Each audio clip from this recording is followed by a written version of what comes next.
Bom dia! Vamos começar hoje a ver um assunto, uma nova disciplina, podemos considerar um novo módulo. A sigla é o IRI e é a introdução à recursão e indução. E eu não vou pressupor que a gente entendeu qualquer coisa na unidade 1. Isso significa que para quem não aprendeu nada na unidade 1, pode começar do zero agora. Para quem aprendeu tudo ou uma grande parte da unidade 1, certas partes podem parecer até meio tediosas porque vai ter uma certa repetição. Especialmente a parte sobre a linguagem de demonstrações que a gente estabeleceu, que durou umas 5 aulas na unidade 1. Agora eu não vou destacar nenhuma aula para tratar sobre esse assunto, assim, botar esse assunto na mesa. A ideia é que a gente vai aprender isso ao pouco, vendo exemplos, brigando e assim, por osmose mais ou menos. Mas é uma ideia boa, pelo menos as primeiras aulas, antes de entrar o assunto dos inteiros da unidade 1, para quem quer assistir ou trabalhar nessa, seria uma boa fazer logo desde o início, isso vai ajudar. Se eu era para dar apenas essa disciplina aqui, sem nada de inteiros ou de reais, eu começaria com essas mesmas aulas aqui, mas para essa disciplina não vou começar com elas, e no mesmo tempo não vou pressupor que esse assunto foi bem conhecido por vocês, ok? Então, o que vamos fazer aqui é uma coisa que eu prometi várias vezes na unidade 1, que a gente vai aprender bem o que se trata de recursão e indução, e a gente vai aproveitar uma conexão muito forte que tem com uma coisa chamada programação funcional. E quem está pegando programação funcional também vai ter um overlap e espero não vai ficar muito no tédio, pelo contrário, espero que vai ajudar poucos colegas. Mas aqui, nesse assunto, nessa disciplina, a gente vai pegar um lado bem mais teórico, quanto, na verdade, a disciplina de programação funcional tem lado tanto teórico quanto prático. A gente vai trabalhar com implementações, a gente vai trabalhar tanto como uma parte de Lean, que isso vai ser o NNG, e também com Haskell, que é uma linguagem de programação funcional, mas nosso objetivo não é nem aprender a linguagem Lean, nem aprender a linguagem Haskell, é aprender recursão e indução e escrever e argumentar sobre recursão e indução. Mas tendo uma maneira assim prática para botar a mão na massa, ajuda muito para entender. Muitas vezes você define uma função no papel, você pensa que definiu uma coisa, mas se você tem como rodar essa coisa numa implementação que entende essa definição, você pode perceber que na verdade, não, isso está saindo na direção contrária do que deveria, aqui é meu erro, posso consertar isso e tudo mais. Ajuda muito ter uma maneira para um compilador das coisas que a gente vai escrever no papel. E sobre demonstrações, esse compilador pode ser a Lean. E sobre as nossas definições de funções recursivas, esse compilador vai ser a Haskell. Tem uma sintaxe extremamente perto da sintaxe que a gente está usando, não tem nenhuma... pelo menos a parte da Haskell que a gente vai ver, certo? Não, a gente não vai entrar nos assuntos profundos de Haskell de jeito nenhum, mas é a maneira mais tranquila para pegar uma coisa que o matemático escreveria assim, uma recursão no papel, e executar isso, para ver realmente o que computa. Ok, essas então vão ser umas ferramentas que a gente vai usar. Você já tem homework atribuído desde dia 8 de outubro sobre isso. Em algum momento eu vou cobrar isso, e isso vai ser numa maneira que, sendo coisa administrativa, eu não quero falar sobre isso agora, mas se tem qualquer dúvida, não meta, mas dúvida de assunto. Foi meta a tua dúvida? Foi, né? Por que Haskell? Por que Haskell? Isso não é tão meta. É a coisa que vai ficar menos no meio, vamos dizer assim. Tipo, qualquer outra coisa que pode pensar ia dar um mestre a coisas burocráticas do que a gente ia dificultar mais. Existem outras opções, claro, mas precisamos concordar numa, e essa vai ser a coisa mais simples, que vai ser mais perto das nossas necessidades. Faz sentido? Outra dúvida? Ok, muito bem. Então, nosso primeiro trabalho seria definir, um pequeno lembrete, assim para falar o que aconteceu na disciplina chamada IDMA, Introdução às Demonstrações, a demonstração matemática parte A parte B vai ser a unidade 3. A gente estudou isso inteiros, ok? É importante entender o que aconteceu lá, mesmo se a gente não participou nessa parte. O que a gente fez lá, assim, um previously, em FMC1, o que aconteceu nessa unidade é que a gente começou a dar uma especificação, e quero enfatizar isso, de um certo, podemos falar, tipo de dados. A gente destacou certas coisas aqui. O que a gente acabou destacando foi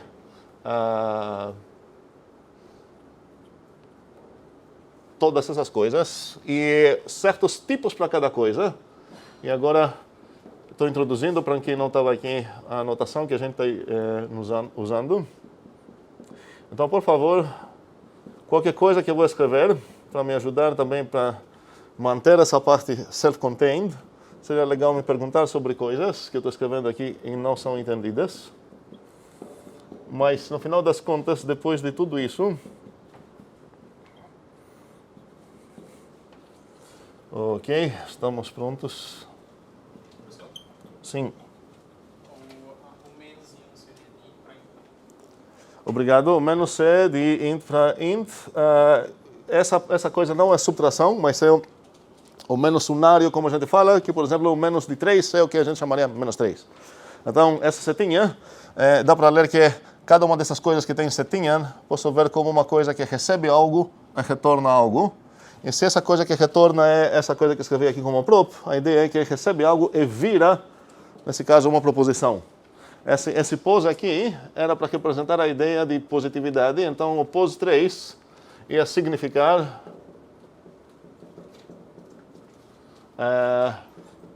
3 é positivo. E essa coisa aqui é uma proposição. O rule of thumb, não sei como falar rule of thumb, se alguém sabe, pode me dizer. Mas se eu quero decidir se uma coisa própria, a pergunta que eu preciso me perguntar é se faz sentido argumentar sobre isso, supor isso, duvidar isso, demonstrar isso, refutar isso. Eu posso falar, eu acho que é, e depois preencher o buraco com essa coisa. Se sim, é uma proposição. E a especificação aqui, quero enfatizar isso. Eu sei que até para quem participou bem na unidade 1, pode não ter sido muito clara essa ideia de especificação. E o contraste que precisamos fazer com a especificação é especificação contra, vamos dizer assim, ou ajudando também, implementação.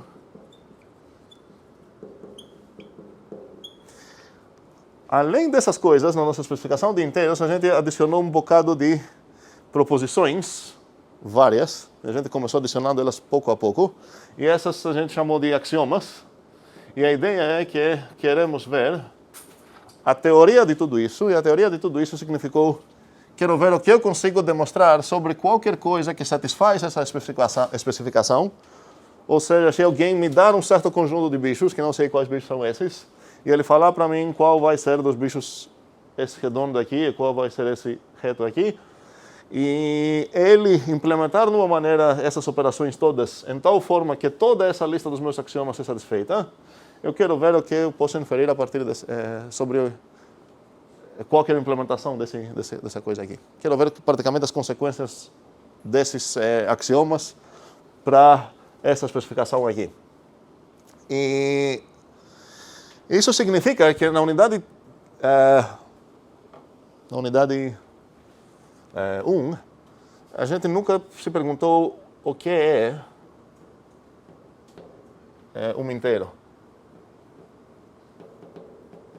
Na verdade, a gente até deu uma resposta mais ou menos isso, só que essa resposta seria resposta agnóstica na implementação. Isso significa que a nossa melhor resposta é inteiro é um membro de um certo conjunto, que é de qualquer conjunto que satisfaz essas coisas. Então a ideia é que se você tem um conjunto que satisfaz todas essas coisas, vocês têm o direito de chamar os membros dele de inteiros. Mas esse não é realmente, essa é meio malandra a resposta, não é realmente o que é. Você está falando, olha, Se faz essas coisas todas, eu vou chamar que é um inteiro. Então, quando você começa a estudar esse assunto, o que você está dizendo é o seguinte: vamos dizer que temos nas nossas mãos um certo conjunto chamado assim Z, int, certo? Um tipo int, que satisfaz todas essas coisas. E vamos ver o que podemos demonstrar sobre isso. Ok? E na pergunta, ok, mas o que é o 3? O 3 é um bicho mesmo? O 3 anda? O 3 é azul, vermelho? O que é o 3? Não faz sentido você quer perguntar isso quando nossa abordagem é axiomática, como foi na unidade 1. Na unidade 2, a gente não vai... isso significa também que se alguém perguntar, mas espera aí, como que roda esse cálculo aqui? Como que eu vou achar quanto é 3 mais 2? A resposta não está nas nossas mãos para dar. Porque, no final das contas, a gente não escreveu código, a gente não implementou essa operação aqui. Pode ser que tem vários códigos que implementam corretamente uma adição para os inteiros, mas a gente não entrou nesse assunto e nem faria sentido entrar, porque assim que você vai falar, o maisinho é aquele, você perdeu o direito de se chamar implementação agnóstico. E agora você não trabalha mais num contexto geral para qualquer teoria de inteiros, para a teoria dos inteiros, você trabalha sobre aquela implementação daquela máquina que aquele cara implementou desse jeito. E essa coisa vai ser interessante apenas para quem usa aquela máquina. Então não queremos trabalhar assim em matemática. O que vamos fazer agora é começar a estudar outros tipos. Nesse caso, vamos começar com o tipo NAT dos números naturais. E a gente não vai trabalhar dessa maneira, a gente não vai dar axiomas sobre os naturais, a gente vai implementar praticamente os naturais, criar os tipos dos naturais e demonstrar que esse tipo tem certas propriedades. Nessa maneira, quando eu estava trabalhando na unidade 1, não faria sentido falar, eu vou demonstrar, por exemplo, tendo apenas essa coisa, começar a falar, vou demonstrar que essa operação aqui é comutativa. Não é que é errado, é que realmente eu não teria como demonstrar isso sem saber nada aqui, apenas olhando para essas coisas. Poderia ser que essa coisa não comporta bem, não uma operação comutativa. Então não faria sentido fazer essa coisa aqui e tentar demonstrar isso, o que faria sentido lá falar, ok, vou destacar certas coisas que quero aceitar, que eu vou demonstrar. Nos naturais, a gente vai, na verdade, implementar os próprios naturais, a gente vai ter operações naturais, e o que a gente não vai ter direito de fazer vai ser o contrário, a gente não vai ter direito de falar, eu decidi que a minha operação é comutativa. Não, porque a gente vai definir essa operação, e isso significa que se é para ser comutativa, eu preciso justificar, demonstrar que a coisa que eu implementei tem essa propriedade. Não faria sentido falar, o programador falar, olha, aqui é meu programa, e eu decidi, sei lá, que esse programa faz café também. Okay? Ele precisa demonstrar que o programa dele faz café também, certo? Dá para entender essa distinção, ok? Então, certas coisas que a gente estava vendo aqui como axiomas, na verdade agora no mundo dos NATs, e vou ficar chamando eles de NATs mesmo,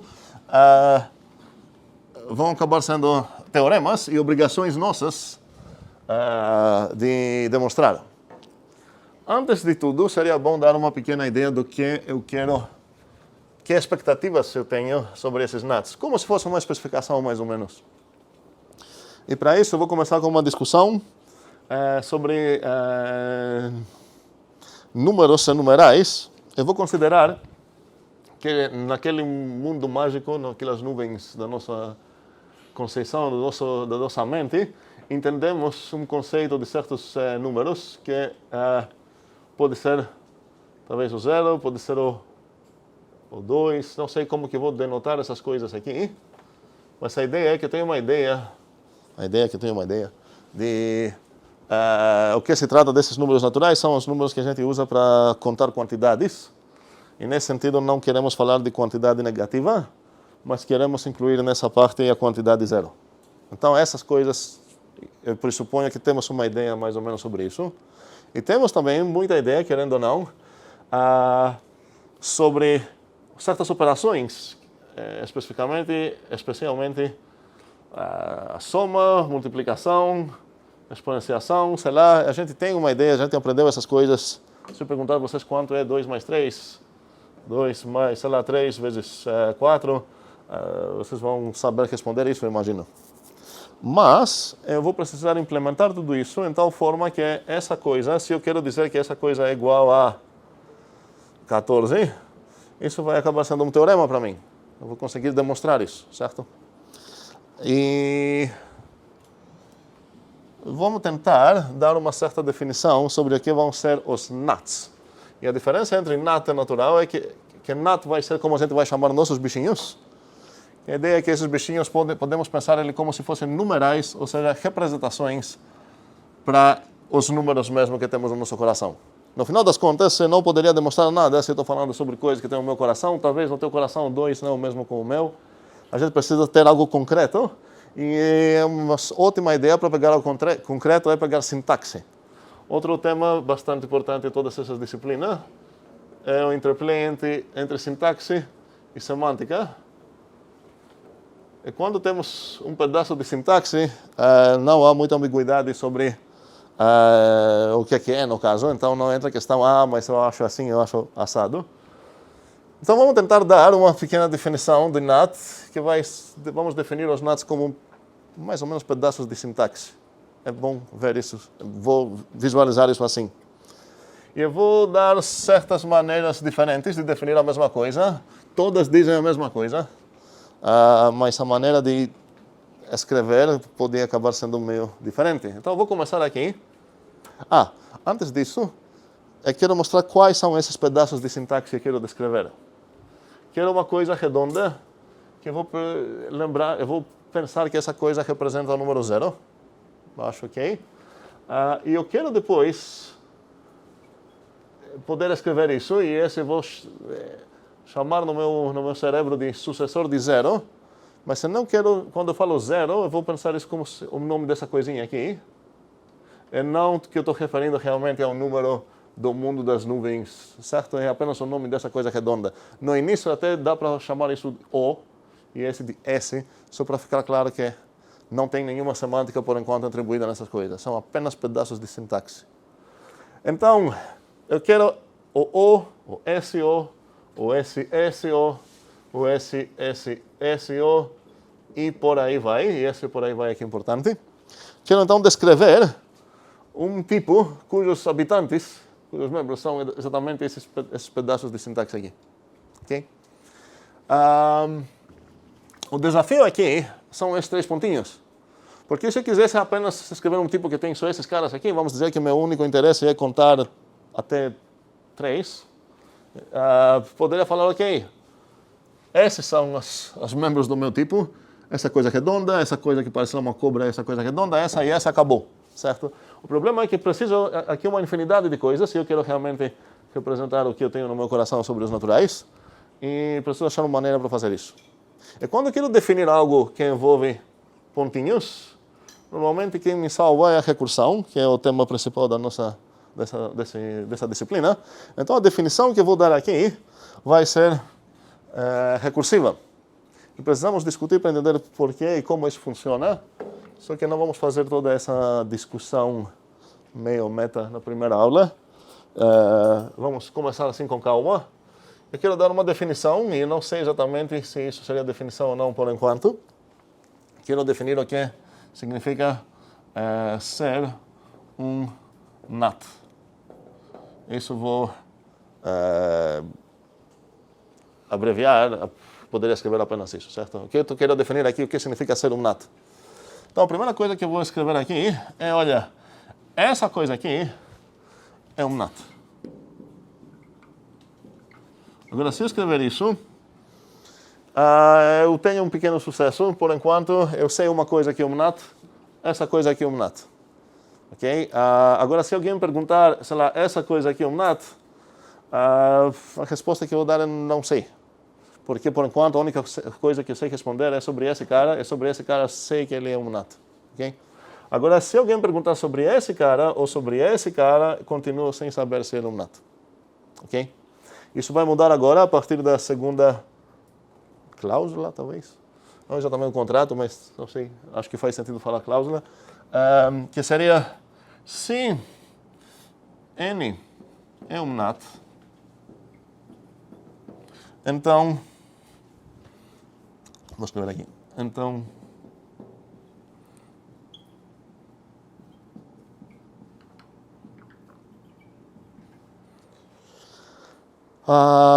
ok, agora tenho duas cláusulas na minha definição e eu já tenho um pequeno problema.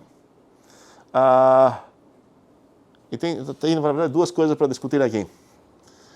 A primeira é se essa coisa realmente me oferece algo ou não. Espero que entendamos a ideia de implicação, mesmo se a gente começou a disciplina agora. Isso está dizendo que, olha, você sabe que caso que você sabe isso, você pode inferir isso, ok? Então, essa é a ideia de implicação. Então, ganhamos aqui, podemos pensar que ganhamos uma pequena maquininha. Eu vou começar a abreviar umas coisinhas assim. Isso significa que esse cara é um NAT. Vamos dizer isso. Na verdade, não quero escrever assim. Quero introduzir já uma nova... Não, na verdade, vou ficar ainda na linguagem português. Então, eu sei que se esse cara é um NAT, ou se o N é um NAT, então esse cara é um NAT. E agora a pergunta é, eu posso responder se esse cara é um NAT? E a mesma pergunta, se eu posso responder sobre isso? Ideias. Esse carinha é um NAT? Tem umas mãos, quero ver mais mãos.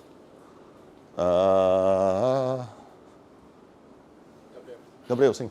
Poderia dizer que N é um NAT se ele for sucessor de zero do elemento que a gente está supondo que tem. Então, peraí. Meio que tu já respondeu que você não sabe responder sim ou não. Faz sentido isso? Que tu afirma isso mesmo? Ok. Quem discorda aqui ou quem concorda? Tem, Pablo discorda? Eu acho que não, porque a gente só definiu o S e o. Um segundo. Minha pergunta é se tem como responder alguma dessas duas perguntas aqui. Certo? Davi? Eu acho que não, porque eu não sei se faz sentido pensar nisso, mas N é uma variável. Quem disse? Tá aí. É assim que a gente define uma coisa, né? Ok. Muito bem, a gente chegou num dos assuntos... São simples, mas por algum motivo são meio desafiadores a primeira vez para destacar. O que acontece quando a gente estuda uma certa linguagem. Matias aqui falou que essa coisa é uma variável. Quem concorda? Ok. Muitos concordam. E quem concorda é influenciado por uma cultura que não faz sentido pensar que essa cultura é implícita quando a gente quer fazer uma coisa séria, uma coisa concreta. Porque pode ser que, sei lá, talvez no meu país, o N não parece variável, parece uma letra. E para quem falou isso, se eu ver essa coisa aqui, N é um NAT, e essa coisa aqui, O é um NAT, não tem nenhuma diferença entre si. Para falar o que é essa variável, então não estou falando dessa sintaxe aqui que tem esse desenho, mas se isso não foi variável, estou falando realmente nessa letra aqui que tem esse desenho. Não tenho nenhuma maneira de falar que essa coisa tem papel de variável e essa não tem. Essa crítica é válida para todos? Eu sei que é muito comum usar X, sei lá, N, blá, blá, para um papel de variáveis quando a gente quer argumentar, mas nesse caso não vai ser. Inclusive, o que Davi quis dizer, mas talvez desconheça a palavra e não era para conhecer, não é pré-requisito, é para aprender isso nesta disciplina mesmo. A palavra certa aqui seria metavariável. E preciso ter essa discussão com vocês, espero que não vai parecer muito viajada, é coisa muito simples. Quero separar o assunto de uma linguagem, como essa linguagem boba aqui. O que significa linguagem, no final das contas? É um pedaço de sintaxe, certo? Em qual a gente costuma atribuir uma semântica também. E a ideia é que eu quero considerar todas as frases que fazem sentido nessa linguagem. Eu posso dizer, então, que essa linguagem estranha de NATs aqui não descreve proposições. Eu não posso falar, eu gosto do número 2. A única coisa que descreve é os próprios números. Essa palavra aqui é para significar 2. E essa é para significar 3. Então, tem uma linguagem aqui que me permite pronunciar nomes de números. Nada demais. Uma linguagem bem pobre, ok? Mas eu estou argumentando nesse momento sobre essa linguagem que estou estudando, numa outra linguagem chamada português de Thanos, desculpa para isso. E a ideia é que eu estou usando o português para raciocinar sobre essa linguagem aqui. E é bom destacar esses dois níveis do que está acontecendo, ok? A minha linguagem, inclusive, não tem variáveis. Se eu ver aqui o que está acontecendo, não vou permitir algo para representar a ideia de variáveis. Se eu estava estudando com vocês aqui a linguagem C, por exemplo, eu vou dar aqui um exemplo de C que ajuda muito a entender essa parte. Dentro da minha linguagem C, existem certas reservadas palavras. Primeiramente, quantas palavras tem? Qual a cardinalidade da minha linguagem C? Cardinalidade significa quantas palavras existem nessa linguagem. Aqui é meio óbvio que são infinitas. Eu já escrevi assim, pontinhos. Em C, qual é a quantidade de coisas válidas que eu posso escrever em C? Ninguém quer responder? Sim? Você refere à palavra, tipo, as keywords reservadas? Não, boa observação. Não estou falando dos keywords reservados, estou falando palavras com muitas aspas. Essa é uma palavra, uma frase inteira é uma palavra. Quais são as coisas que posso falar usando essa linguagem que fazem sentido? Por exemplo, essa coisa aqui,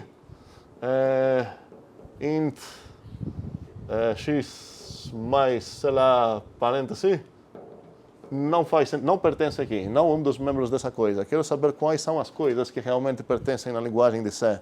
Quantas? São infinitas, muito bem. Poderia nos convencer? Você pode fazer, você está num if, você pode fazer uma proposição, né? Aham. Ou um. Ok. Sim, temos aqui uma descrição, no caso, de um processo que pode gerar uma infinidade de coisas todas válidas em C. Eu poderia até ficar apenas nos identifiers que a C me permite escrever de variáveis. Esse não é um nome válido para variável em C. Ok? Esse também não é. E esse também não é. E por aí vai. Então, se eu olhar apenas os nomes que essa linguagem me dá, daquela parte que ela considera como variáveis, eu já tenho uma infinidade de coisas válidas em C. Ok? Agora, essas todas são chamadas as variáveis da C. Ok? Então, essa linguagem tem variáveis. Faz sentido ter variáveis. É uma linguagem de programação. É difícil ter linguagem de programação ser variáveis. Essa linguagem que eu estou escrevendo aqui, que apenas denota certos números, não tem variáveis. Se eu quero estudar a linguagem que vocês estudam na escola, aprendendo as primeiras coisas de álgebra, eles falam, sei lá, 3x mais 2, é tudo isso elevado a y, e você está escrevendo essa coisa aqui, e você quer ver quanto é, se você dar tal valor para x, ou se tem raízes e tudo mais. Para essa linguagem, você vai precisar falar, ok, preciso realmente de umas variáveis aqui, certo? Para os nuts, eu não tenho variáveis, ok? Vamos lá. Toda essa coisa que eu estou falando aqui, então, para vocês, com minha boca, eu estou falando na metalinguagem. E no nosso caso é esse português meio bugado meu, ok? Costuma ser muitas vezes, mas não sempre, mas costuma ser uma linguagem natural, enriquecida. Inclusive, a metalinguagem não é estática. Daqui 2 aulas, vocês vão falar, vamos concordar que vamos usar, sei lá, essa coisa para significar que se isso, então isso. Pronto, minha metalinguagem já ganhou algo. A metalinguagem costuma se adaptar e adicionar coisas para estudar o seu objetivo, que nesse caso vai ser essa, que vai ser a linguagem que eu estou referindo. Faz sentido essa ideia? Sim? Eu estou confuso. O que exatamente é uma variável? Ótima pergunta. Para C, eu acho que vocês sabem o que é variável. Algo que armazena um valor. Não, porque isso também depende da linguagem. Tem linguagens que tratam as variáveis apenas como um nome para um ponto numa certa memória que você pode reservar. Isso pode trocar, coisas assim. Em Haskell, que a gente vai ver, não é esse o significado que as variáveis têm. Então, mas às vezes a gente usa a mesma palavra, mesmo que as variáveis, mesmo quando as variáveis não variam, que é meio contraintuitivo, mas enfim, é comum. a gente vai entender o que são as variáveis, espero com exemplos, ou a gente vai consultar nossa experiência até agora, que se eu escrever essa expressão aqui de aritmética, imagino que você vai falar que 2 e 3 são nomes de certos números e o x e y aqui são variáveis, certo? Ok, então,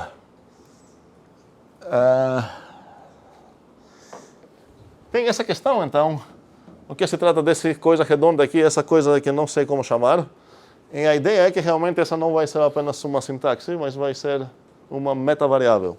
Para terminar, a parte da C, desculpa para quem gosta de C, mas acho que não vamos usar muito aqui, mas quero a gente supor, para entender bem essa ideia de separação de metavariáveis e variáveis. As metavariáveis são as variáveis que a gente usa na metalinguagem, e as variáveis são as variáveis que a gente usa na linguagem, se ela tem variáveis. Se tem, NATS não tem.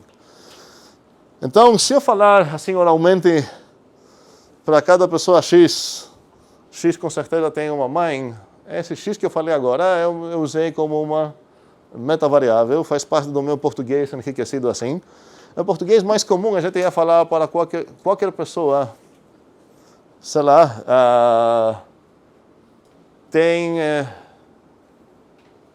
para qualquer pessoa existe uma outra pessoa que deu luz à primeira, ou a ela, sei lá. A gente usa esse ela, esses pronomes, porque não é tão complicado se comunicar com eles, mas quando você começa a querer referir várias coisas, falar ele, o primeiro e o penúltimo, sei lá, o que acaba sendo muito complicado, a gente usa variáveis para facilitar nisso. Esse é o papel principal das variáveis. Agora, o exemplo que eu queria dar em C é que imagine que você está trabalhando, certo? Você tem um chefe que não tem muita noção de programação, e isso é muito fácil, infelizmente, imaginar para quem trabalha na indústria. E mesmo assim, os chefes que não têm ideia sobre programação costumam ter opiniões muito fortes sobre programação. Eu acho que muitos de vocês têm essa experiência. E eles querem que uma coisa seja feita num jeito que eles acham melhor, mesmo que não entendem do que se trata.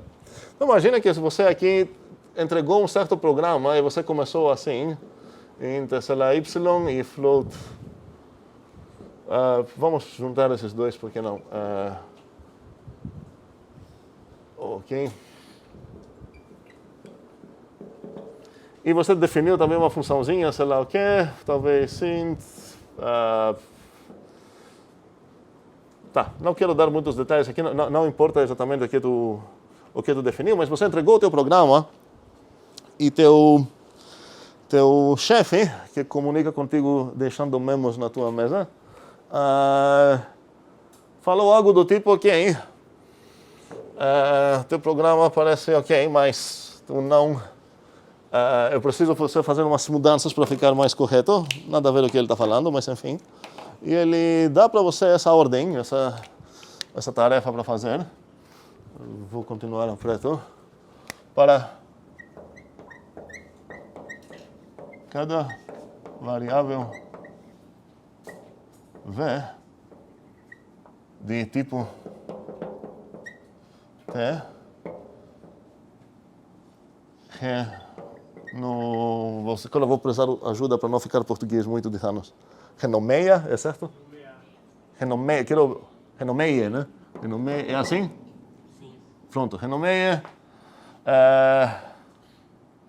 a v para v underscore of underscore tough.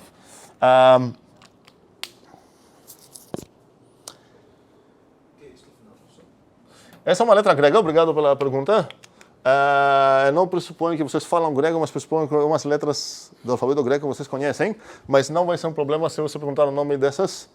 Essa vocês chamam de tau, que eu não consigo falar isso porque eu sou grego, então sempre chamo isso de taf.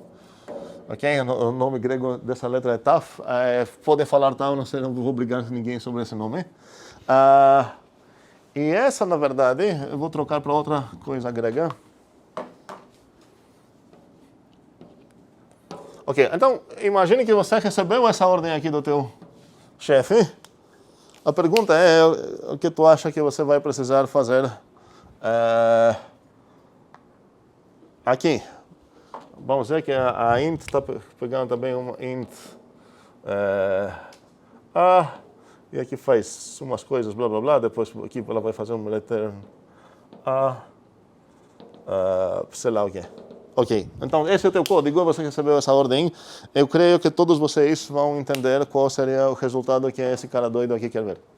Qual seria? Primeira linha deveria ficar como? Como? A primeira linha começa com o quê? Int, certo? Pois é, x underscore of underscore int vírgula y of int. E aqui seria float.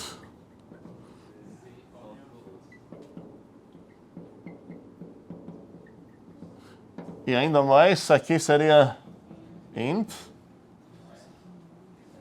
f parêntese. Ok. E assim, blá blá blá aqui. E aqui a última coisa seria return. Ok. Of int. Ok. Completamente inútil. Eu queria ficar realista sobre muitos pedidos de chefes, por isso botei essa coisa inútil. Meu ponto é o seguinte. Vocês, no coração aqui, identificaram muito bem quais são as metavariáveis e quais são as variáveis, e qual parte aqui faz parte de linguagem e qual parte aqui faz parte da metalinguagem. E agora vou consultar para ver, eu sei que isso é entendível no coração. Agora, se eu cobrar especificamente certos exemplos, pode ser que vocês acabem errando, mesmo que no coração ficou entendido.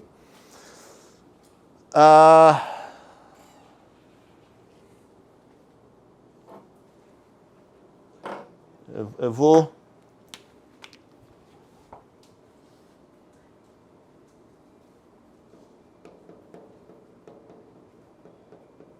Exceto para...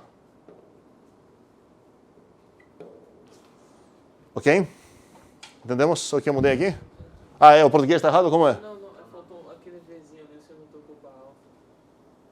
Terceira linha, segundo Não é variável, eu acho. Peraí, está falando dessa parte ou dessa? De cima? V para... Opa, sim, obrigado. Esse deveria ser um alfa. Ok, tá? E agora mudei... Tem algum problema? Outro? Eu concordo com o nome do F, né? O F tem um título também.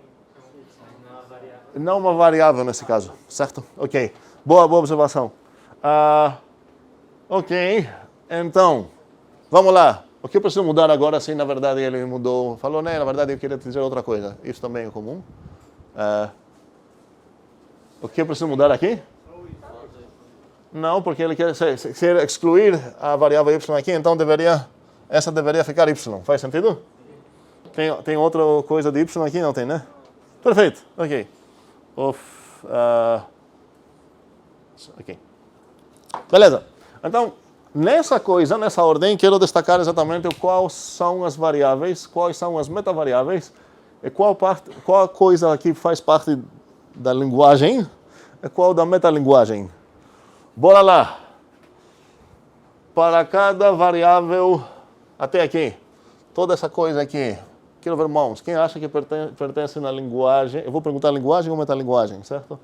Quem acha que pertence na linguagem? Tem uma pessoa só? Duas? Quem acha que pertence na metalinguagem? Tem muito mais pessoas, mas tem muitas pessoas também que não querem escolher nenhum lado. Ok. Se eu dizer que essa coisa pertence à linguagem, significa que essa coisa é um pedaço de código C. Nesse caso, minha linguagem aqui é C. A minha metalinguagem é o português. Então, toda essa coisa aqui faz parte da metalinguagem. Tá melhor? Toda essa ordem aqui poderia falar que faz parte da metalinguagem, só que em certos pedaços ela está usando certas partes da linguagem mesmo. Esse alfa aqui é variável ou metavariável? É metavariável, está usando isso como uma ferramenta de português meio enriquecido para passar uma certa informação. Que tipo de coisa essa metavariável denota?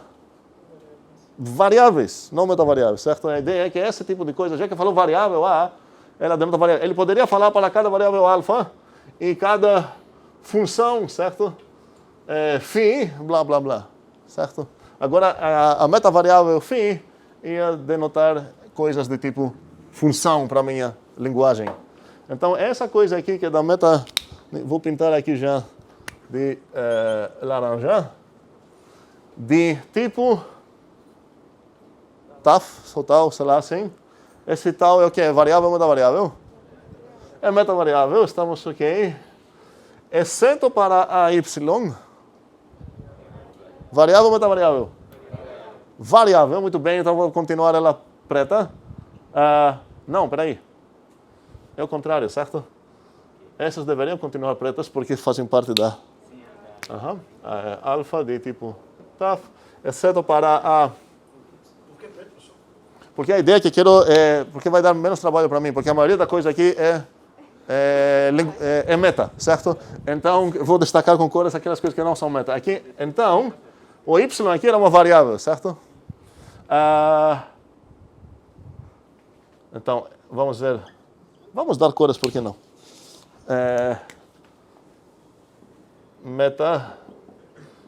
Metalinguagem. E na metalinguagem, vamos usar azul para as metavariáveis. Ok? E aqui temos laranja para as variáveis e roxo para o vermelho, sei lá, eu tenho mais vermelho, para as... sim, a parte que é da linguagem que não é variável, certo? Ok, então vamos lá. O que temos aqui? Então, essas coisas devem ficar azuis. Ok. Renomeia a azul, paciência, para... E aí é meio complicado, certo? Como vai ser aqui? Isso seria azul, isso seria azul. E essa parte aqui? Vermelha. Ok, muito bem.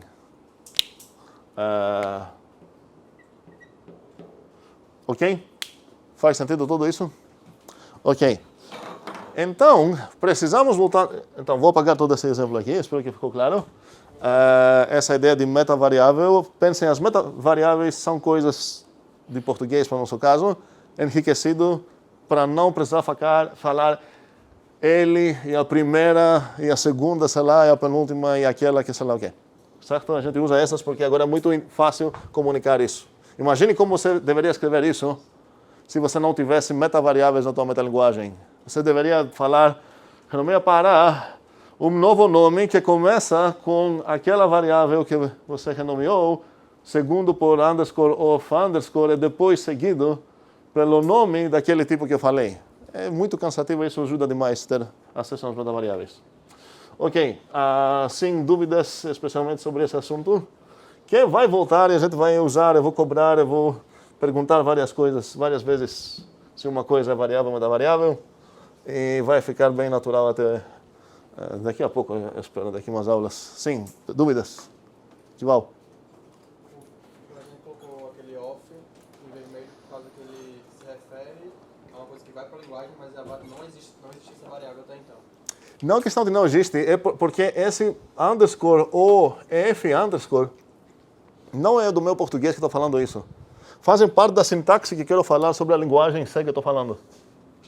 Então, essa parte não é que enriqueci meu português para falar uma coisa estranha assim. Não, estou referindo sobre... Pode ver isso como um string. Não seria um string para C, mas pedaço de C. Essa é uma parte da tua variável de C, certo? Faz sentido? Ok, mais dúvidas? Não, perfeito. Ok, voltando agora, em toda essa ideia de definir os NATs. Essa coisa aqui não faz muito sentido. Porque seria a mesma coisa se eu... não queria ter apagado. Mas lembramos esse mesmo do chefe. Se eu apagar essa primeira parte para cada variável alfa de tipo taf, certo? Apagar essa parte só. E dar uma instrução. Renomeia cada alfa por alfa of taf. É óbvio que não tem como comunicar nada. Quem é esse alfa e quem é esse taf. Eu tenho exatamente esse problema aqui sobre esse N. Okay? Não faz sentido dizer essa coisa sem introduzir, sem falar de alguma maneira o que se trata dessa coisa. Essa coisa, no final das contas, precisa ser uma metavariável. Eu não lembro que cor eu usei. Foi azul? Azul. Então, essa coisa aqui deveria ser mais ou menos assim, certo? E faria até mais sentido, talvez, dar uma outra cor para as coisas da minha linguagem mesmo, que eu vou usar vermelho. Até para destacar que essas coisas são realmente pedaços da minha linguagem que estou definindo, pedaços de sintaxe. Sim, Pablo? O NAT não seria não também? Não. No mesmo sentido, eu vou deixar esse NAT assim, no mesmo sentido que não considero que o C, o nome da linguagem C, é uma parte da linguagem C. Faz sentido? Ok. Isso é o nome que escolhi dar na minha metalinguagem para essa coisa que estou definindo. Certo? Boa pergunta. Então, isso não faz sentido. Mesmo assim, a gente costuma escrever isso. E quando a gente costuma escrever isso, aqui a reclamação seria que apareceu uma certa metavariável, no caso azul, aqui do nada, sem ser introduzida. Essa toda depende de quem é esse N, aqui não sei nada sobre isso. Então, a frase implícita aqui é a seguinte: para qualquer, ou para cada, ou para todo, sei lá, para todo, N, sim, poderia falar N natural, eu vou deixar sem falar o tipo de linha agora por enquanto, para todo N, porque isso vai acabar sendo aqui.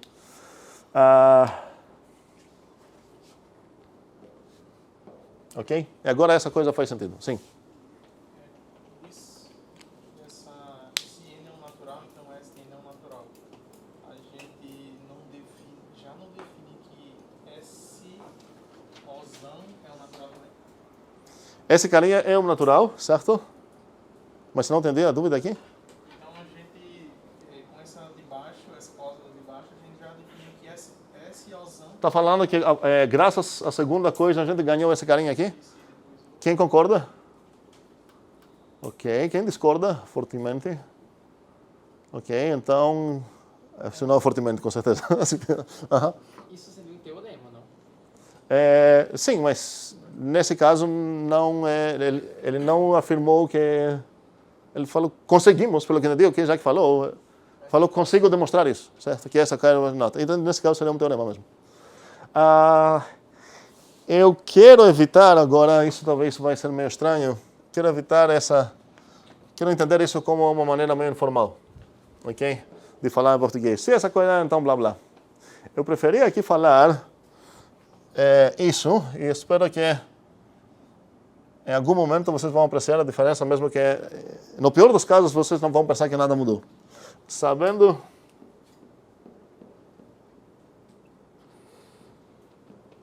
que N é um NAT, podemos inferir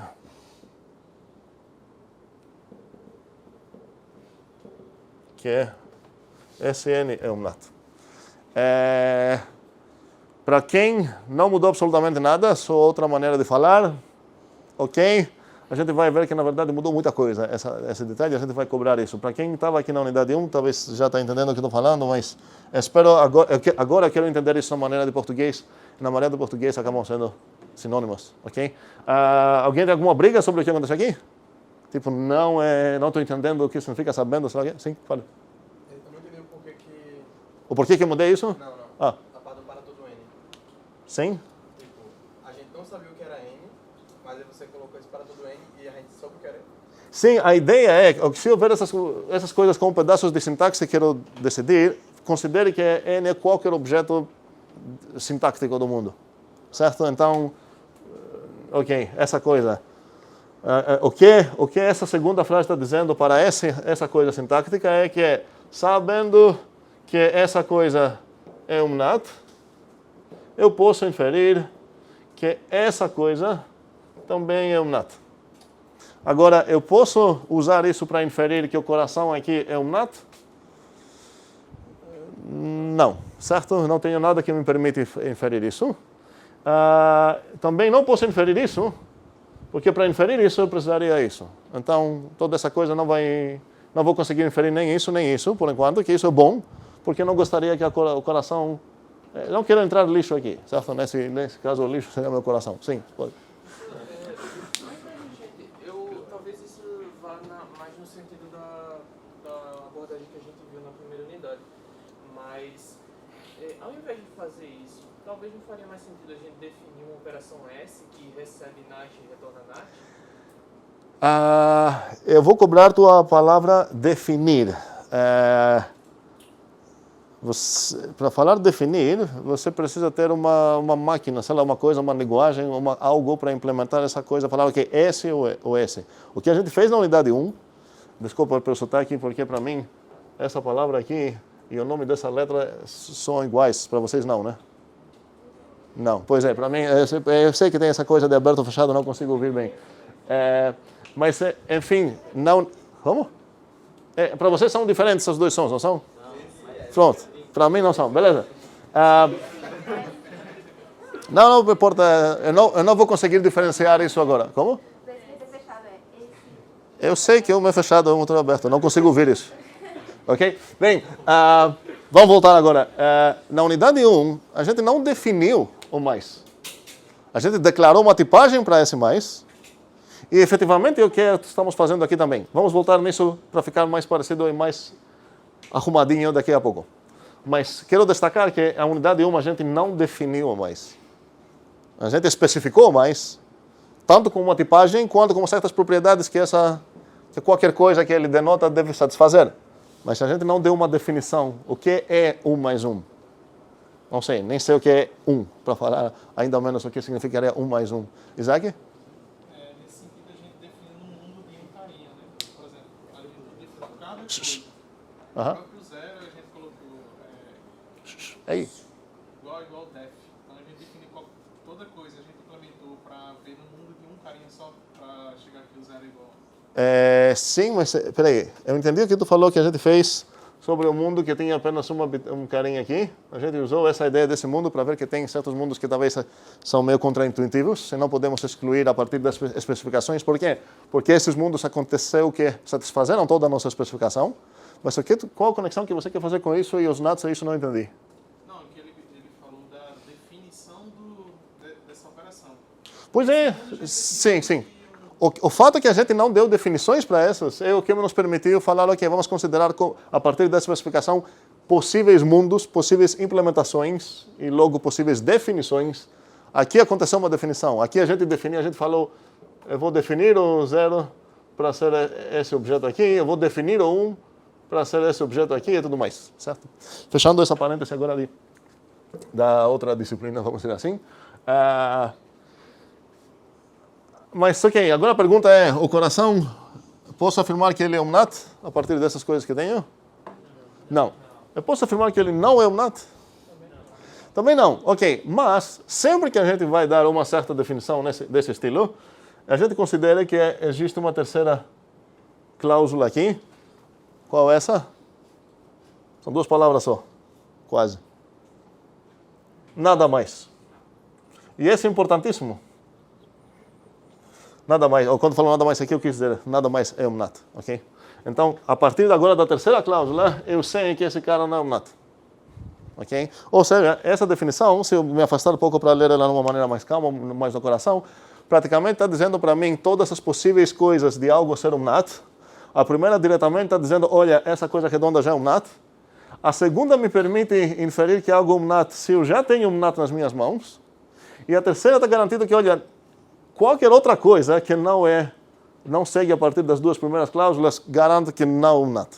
Ok? Então, fechou nossa primeira definição de NAT, a definição que fica mais perto do português. Não é tão útil para a gente, porque a gente quer uma coisa muito mais curta, muito mais elegante, talvez, para falar, sem aspas, sem coisas estranhas, mas enfim. Sim, Matias. Vamos ter essa especificação até o final da disciplina? Qual a especificação? Essa que a gente está fazendo aqui? Essa não é uma especificação, cuidado. Tá, essa definição até o final da disciplina, porque, ou pelo menos uma equivalente a ela. Não, a gente vai ver umas versões dessa, são todas estão dizendo a mesma coisa, só com palavras diferentes, e a gente vai ficar com os NAT até o final dessa disciplina, assim.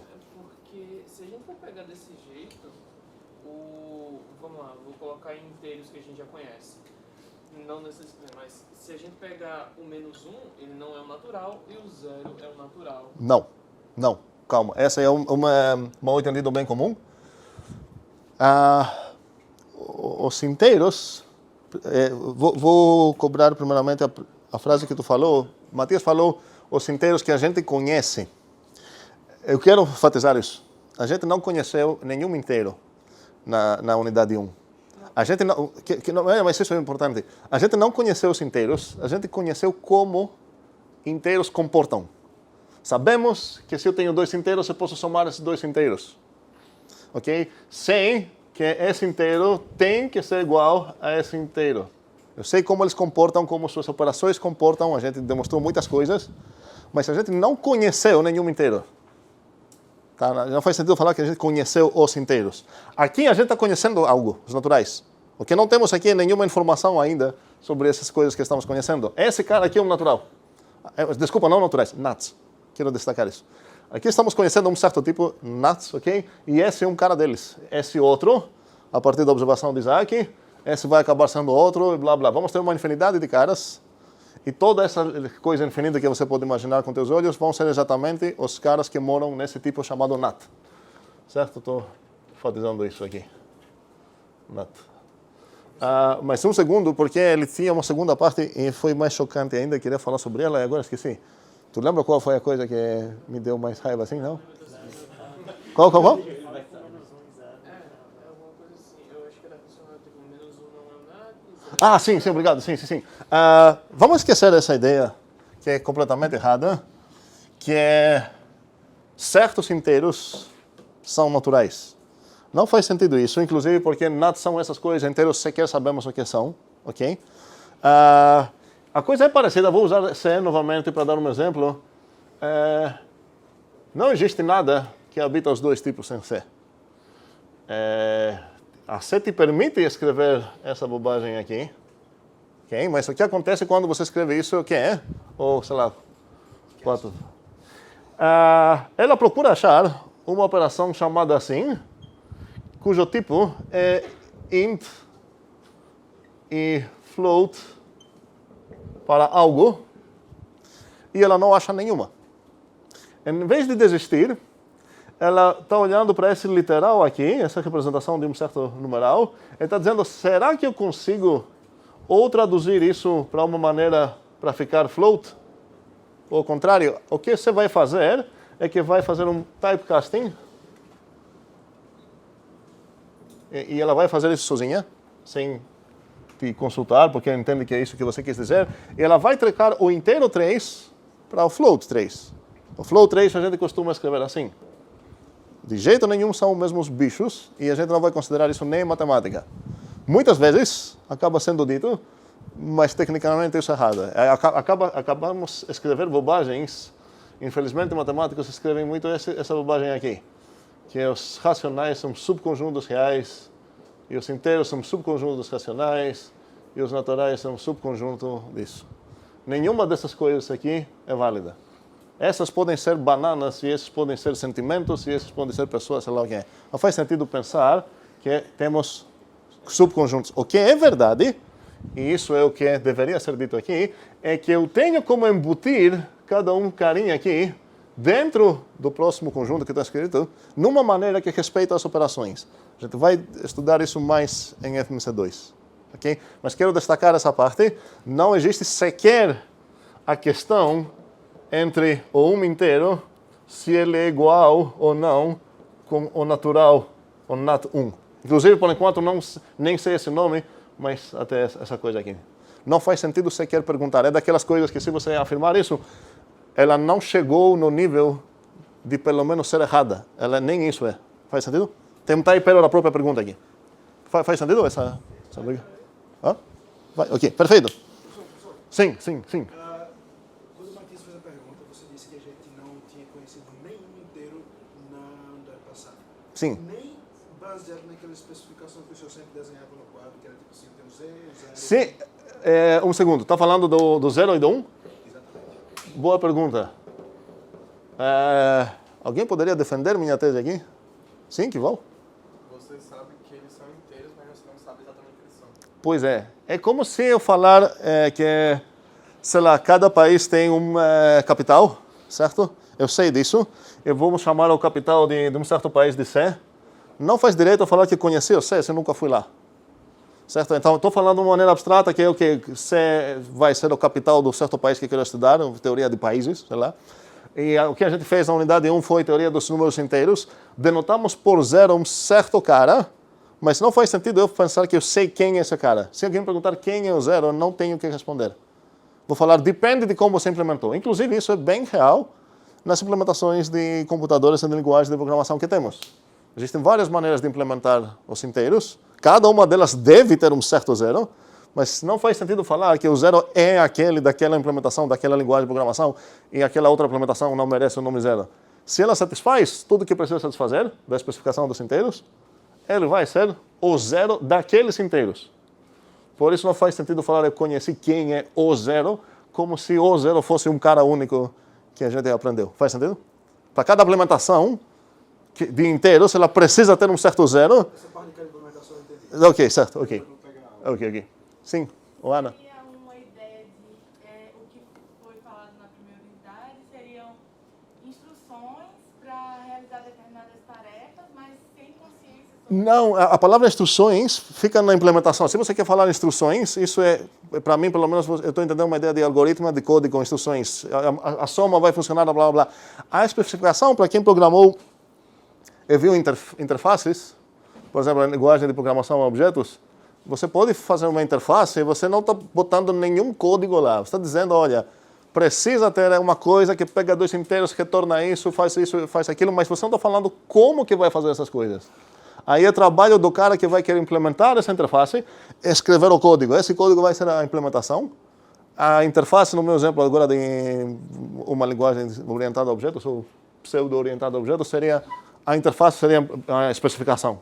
Faz sentido? Ou os headers que você escreve para não ficar coisas mais esquisitas. Em C, quando você escreve um arquivo com headers, você bota lá o ponto H, e você bota todas as funções que você vai ter no teu programinha lá, que vai ter uma chamada assim, que vai pegar um inteiro, vai pegar 2 inteiros, que retornar um float. Vai ter uma chamada assado, e vai ter um float, e vai retornar um caractere, sei lá o quê.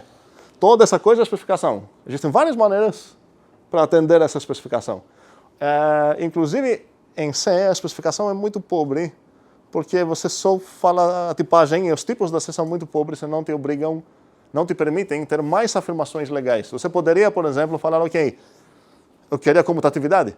É uma coisa que você não pode afirmar com a tipagem fraca de C.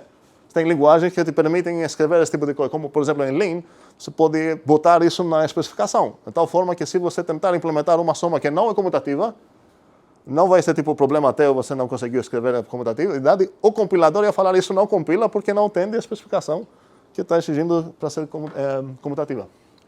Outras perguntas? Ok, muito bem. Então, temos no final das contas essa maneira muito cansativa. E talvez seja uma hora boa para ver uma segunda muito mais simples, que seria como alguém escreveria isso em Haskell. Em Haskell alguém escreveria toda essa coisa que a gente escreveu assim, data, not. Tem 2 maneiras, na verdade, ok. Vou escrever a primeira, que seria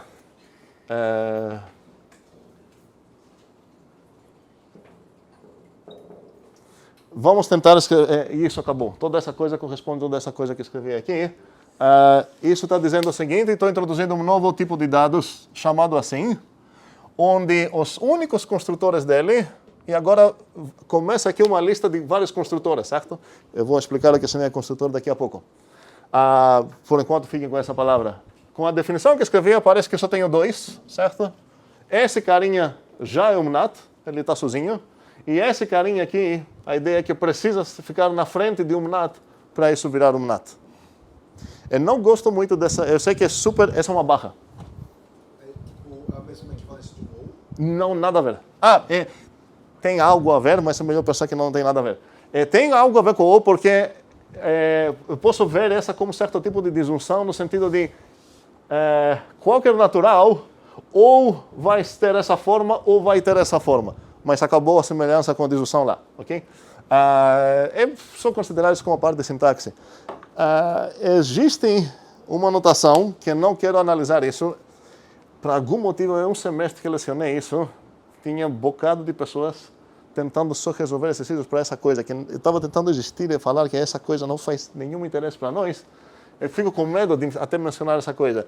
Tem a ver com gramáticas, ok? É a notação BNF. Com a notação BNF, eu poderia escrever uma coisa como essa que eu vou escrever aqui. É praticamente a mesma coisa, não vai mudar nada. Eu estou apenas destacando que essa aqui tem papel de variável, não é a própria letra N. Okay? Aqui é meio implícito porque é a mesma, em notação BNF estamos escrevendo assim. Não quero ninguém começar a escrever, se dedicar seu tempo para resolver exercícios de notações. Acaba sendo extremamente útil para descrever certas linguagens e eu vou usar essa notação sem destacar nada, exatamente pelo motivo que, sem explicar nada, dá para entender o que ela está fazendo. Como? Procure. Tá? Não quero analisar nada aqui. Eu vou botar um link lá, ok? É o nome dessa notação que eu estou escrevendo aqui. A gente não vai usar muito essa notação, só em certos exemplos, e vai ser autoexplicatório o que significa. Não quero analisar isso por medo do que aconteceu em outro semestre. Ok. O BNF é Bacchus Null Form, mas acho que você não perguntou sobre o nome, você perguntou sobre o que é mesmo. Certo? É uma notação para descrever linguagens de uma maneira muito curta, como essa. Tá? Eu vou botar o link no site. Ok. Pronto. Uma outra maneira que eu prefiro muito, até que a Haskell permite escrever também, e eu vou preferir escrever dessa maneira. Estou traduzindo um data type chamado NAT, onde, e agora eu vou botar a lista de todos os possíveis construtores que eu tenho. Quantos construtores eu tenho aqui? Certo, e para cada um eu preciso falar qual a tipagem dele. Então aqui o primeiro vai ser essa coisa redonda. E qual é o tipo dessa coisa redonda? NAT, muito bem. O segundo construtor é esse cara aqui, e agora o tipo dele é diferente. NAT para NAT, ok. Então, já temos aqui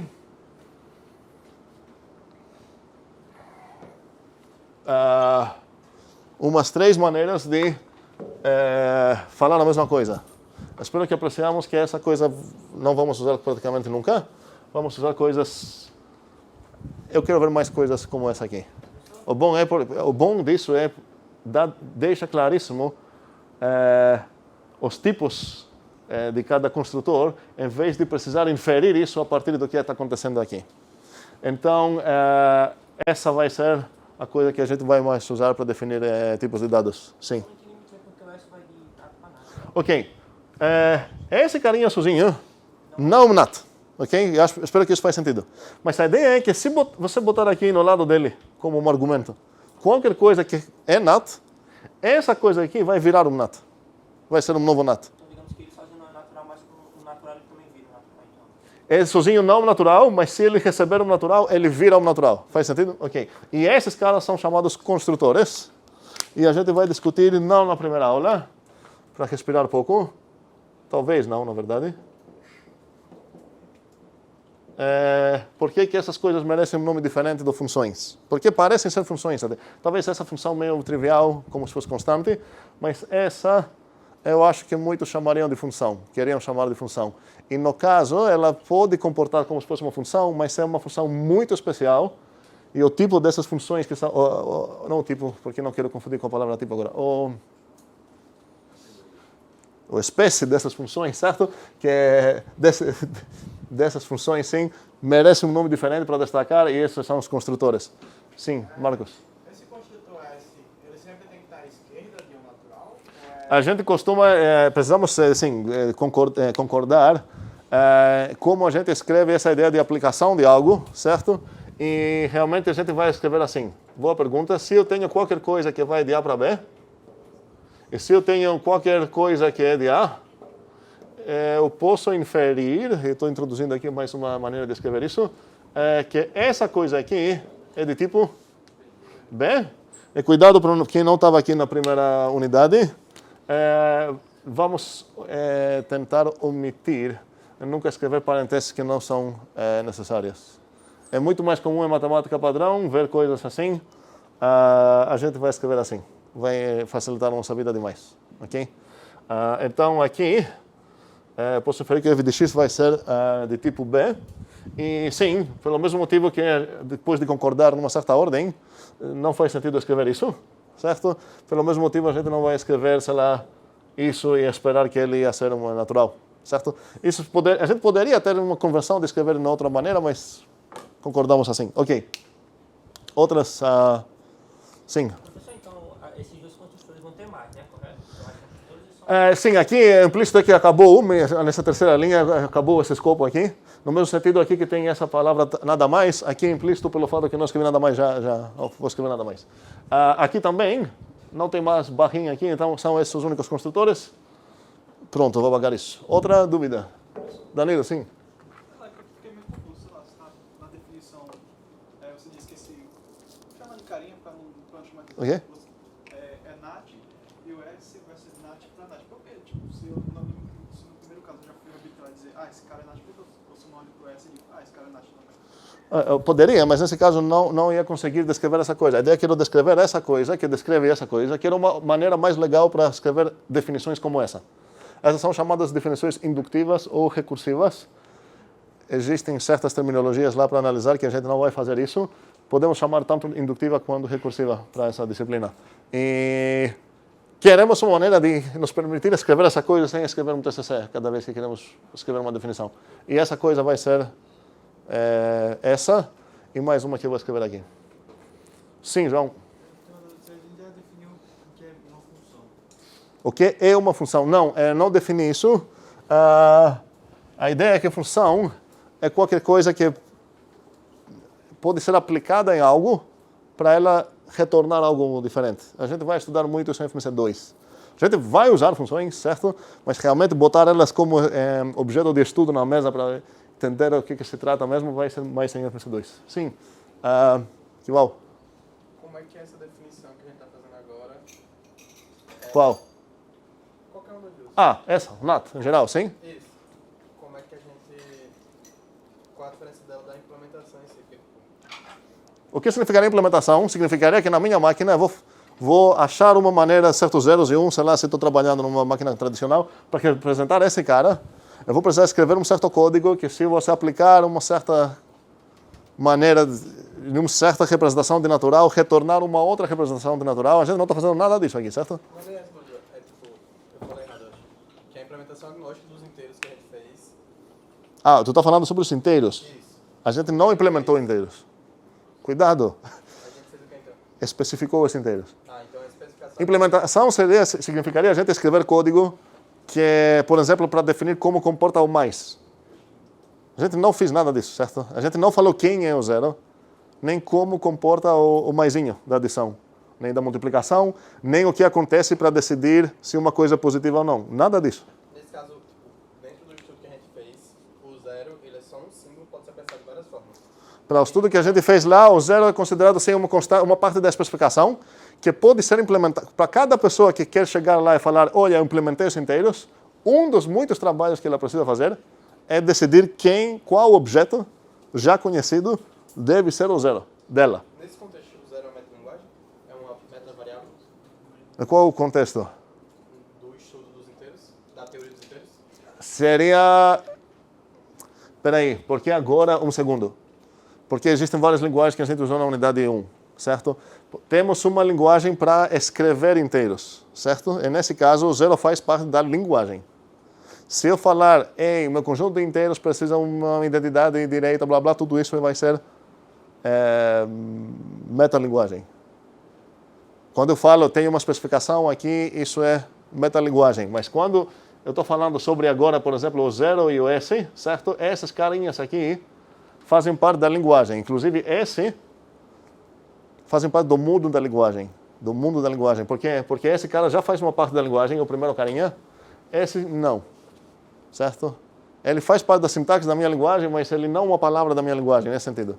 Mas o mundo dele é a sintaxe que eu estou estudando, certo? Faz sentido? A linguagem que a gente mais usou foi a metalinguagem na unidade 1. A gente não tratou os inteiros como uma linguagemzinha nessa maneira que estamos enfatizando aqui. Sim. Você falou que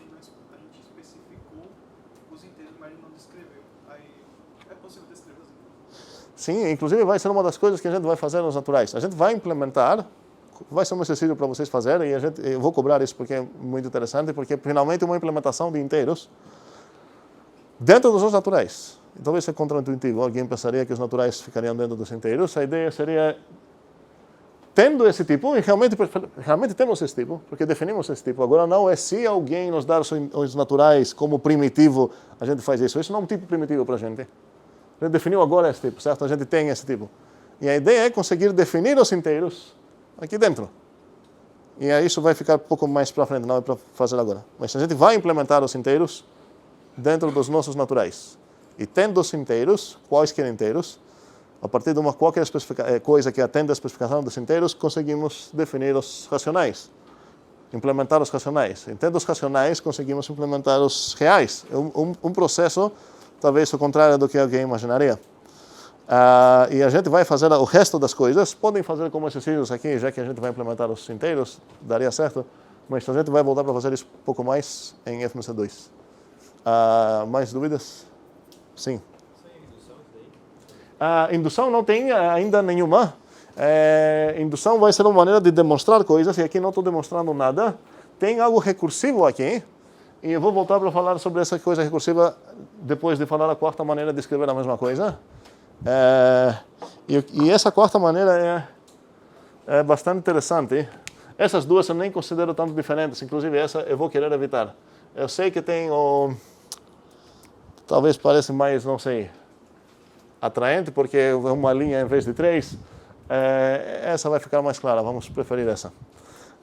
A outra é usar linhas de inferência, como essas que eu usei aqui. E, como falei, não vou pressupor que a gente conheceu essas antes. Quando eu vou escrever aqui A, B, C, blá, blá, blá, D, e aqui G, tem duas maneiras de ler isso. Cuidado com umas observações aqui. Em cima da linha, essa não é uma fração, ok? Primeiramente. Em cima da linha, posso ter 0, 1 ou mais coisas. Certo? Faz sentido isso para todos? Ok. Embaixo da linha, preciso ter exatamente uma coisa. Essa é chamada linha de inferência. E a ideia é, eu vou ter duas maneiras de ler isso de cima para baixo e de baixo para cima. Qualquer uma das coisas que eu boto aqui, podemos pensar que é uma certa asserção, um certo dado talvez que eu tenho. A palavra oficial é juízo, mas eu não conhecia essa palavra em português até recentemente. Em inglês é judgment. Não importa muito a terminologia aqui, é importante entender como isso funciona. E isso funciona dessa maneira, de cima para baixo. Sabendo isso e sabendo isso, todas essas coisas, eu posso inferir isso. Ok? Não é nada demais, espero. Então, assim, para escrever uma coisa lógica, a gente tinha uma discussão no Zulip, do Intro Lang Proof, para ver como correspondem certas coisas de lógica. Então, se escrever essa coisa aqui, isso significa... Quantas coisas tem em cima da linha aqui? Uma. Cuidado, não são 3, certo? São uma. E é essa coisa toda, a conjunção de P e Q. E agora eu estou afirmando que, sabendo P e Q, eu posso inferir P. Ok? E também, sabendo P e Q, eu posso inferir Q. Outra coisa que eu poderia escrever é, olha, sabendo P e sabendo Q, eu posso inferir P e Q. Ok, espero que essa leitura de cima para baixo dá para entender. Agora, eu posso escrever isso também. Essa é uma coisa legal dessas linhas de inferência, que elas crescem para criar árvores. Por que árvores? Porque sempre na coisa que eu vou escrever combinando coisas, vou ter exatamente uma raiz. Então, toda essa coisa aqui, praticamente está dizendo, olha, sabendo P e Q, pode inferir o quê? Certas coisas acontecem aqui, são essas. Como? A partir do P e do Q, eu posso inferir o P e Q, e agora a partir do P e Q, eu posso inferir o quê? Certo, essa é toda a ideia de escrever essas coisas de cima para baixo. De baixo para cima não muda nada, só muda como a gente visualiza a coisa. Se eu quero conseguir o G, basta conseguir esses caras. É isso. De baixo para cima vira um basta, de cima para baixo vira um posso inferir. Ok? Então, se teu objetivo é demonstrar o GE, você pode falar, eu posso reduzir esse trabalho para 1, 2, 3, 4 trabalhos que tem aqui em cima. Segundo, aqui, de baixo para cima, significaria que, olha, para conseguir o QE, você pode reduzir isso para conseguir isso. E para conseguir o P e QE, você pode reduzir esse trabalho para conseguir esse e esse. Obviamente, essa demonstração é bem inútil, mas é uma demonstração validíssima, ok? E ela pode ser executada num certo sentido. Sim, Isaac? Ou não? Como? Seria o apply do link. Não seria exatamente o apply do li, porque o apply pega uma implicação, certo? Mas esse reduzir corresponde no apply quando você está usando o... Você quer aplayar uma implicação. Aqui não tem nenhuma implicação, tecnicamente. São inferências. E esse tem a ver com a mudança que eu fiz aqui do se, então. Se eu escrever se, então, tem cara de proposição. Tem cara de implicação. Eu não quero confundir isso com implicação. Quero visualizar isso como inferência. E um segundo, antes de dar o microfone para as perguntas, eu quero escrever essa inferência aqui para entender como que vai ficar isso. Meu tipo aqui tinha 2 construtores. E aqui tinha quase 2 cláusulas. Uma implícita aqui, aqui também implícito, que não tem mais, ok? No final das contas, cada definição aqui vai ter 2 coisas para introduzir os 2 construtores que eu tenho. Isso significa que para a outra alternativa para definir os nuts, eu vou ter também o quê? Ok, vamos ver como que eu posso escrever isso. Eu quero poder inferir que essa coisa redonda é um nut, inferir isso a partir de qual informação? Nenhuma. Como vou escrever isso como regra?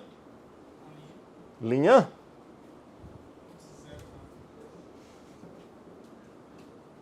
Pronto. No lado dessas linhas, já que podem ser envolvidas várias regras de inferência que eu vou fazer, faz sentido botar aqui um rótulo do que eu estou usando. Quero dar um rótulo, então, nesse tipo de inferência aqui, eu vou dar o rótulo 0. Ok? No mesmo sentido, eu poderia dar um nome para essa cláusula, chamar ela de 0 e chamar essa de suc, por exemplo. Então, vamos ler isso de cima para baixo. A partir de nada, não preciso nada, eu já posso inferir essa coisa. Faz sentido que isso corresponde na primeira bullet e nessa coisa aqui? Ok. O segundo vai ser um pouco diferente. Como vai ser? Como posso escrever a outra coisa como regra de inferência de novo? Como? Eu quero uma linha, certo? Eu quero saber o que eu vou botar em cima da linha e o que eu vou botar embaixo da linha. Ok, em cima vai ser nnat. Muito bem. E agora, estou escrevendo isso. Talvez não deveria escrever tudo preto, mas estou meio contando que vocês entenderam no coração essa coisa de meta-coisas, de sintaxe e tudo mais. Aqui, o S e o N deveria escrever em outra fonte. Talvez o N poderia ser meio caligráfico, sei lá, para indicar que ele é uma meta-variável. Mas o S deveria ser um pouco mais, não sei, assim para indicar que ele é um pedaço de sintaxe. Ok? E qual é o nome que eu vou dar para essa regra aqui? Pronto, acabou. Agora, eu terminei 1, 2, que não vamos usar essa, 3, 4 e quase uma quinta que eu mencionei lá do BNF, que não vou ver nada disso, porque não quero arriscar nada. 4 maneiras de descrever e definir exatamente o mesmo tipo que a gente chamou de NAT. Sim, temos tempo sobre o não, peraí, porque tem na fila aqui, Lucas, sim. Era justamente a sintaxe dessa última... Aqui? Exatamente. Quando é de baixo para cima, para conseguir... Usando aquele exemplo que o senhor está Sim, sim. Por exemplo... Para conseguir G, inferimos A, B, C, D, né? Peraí. Para conseguir o G, basta... Esse basta é importante, porque pode ter, por exemplo, você pode ter essas 2 regras.